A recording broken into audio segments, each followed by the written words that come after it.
de la Fondation Lalla Salma Prévention et Traitement des cancers préside à Tiznit la célébration de la Journée mondiale sans tabac et inaugure le centre de référence de santé reproductive de la province de Tiznit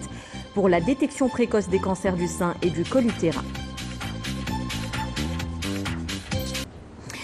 Son Altesse Royale la Princesse Lalla Salma, présidente de la Fondation Lalla Salma Prévention et Traitement des cancers, a présidé aujourd'hui à Tiznit la célébration de la Journée mondiale sans tabac commémorée le 31 mai de chaque année. Son Altesse Royale a également procédé à l'inauguration du centre de référence de santé reproductive de la province de Tiznit pour la détection précoce des cancers du sein et du col utérin. Mohamed Aïtlishkar.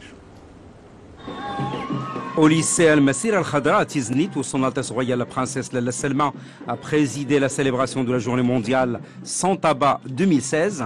une présentation a été faite à son Altesse Royale sur les principales réalisations du programme Collèges et lycées sans tabac au niveau de la région.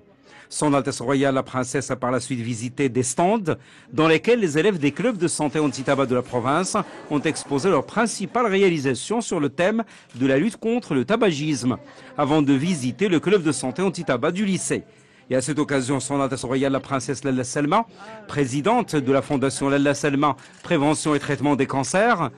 a procédé à la remise de matériel informatique et didactique à 6 clubs de santé anti-tabac des collèges et lycées de la province. Son Altesse Royale a également remis 280 vélos à des collégiens et lycéens de 24 collèges et lycées de la province de Tiznit. Un projet qui vise la couverture de tous les besoins des établissements scolaires de la région sous Massa au terme de la 3e année du projet. Toujours à Tiznit, son Altesse Royale, la Princesse Lalla Salma, présidente de la Fondation Lalla Salma Prévention et Traitement des cancers, a procédé à l'inauguration d'un centre de référence de santé reproductive qui va permettre de prendre en charge 5000 consultations par an afin de dépister et diagnostiquer précocement les cancers du sein et ceux du col utérin. Ce nouveau centre est composé de salles de consultation pour le dépistage des cancers du sein et du col utérin, ainsi que de salles de mammographie, d'échographie, de colposcopie et d'observation.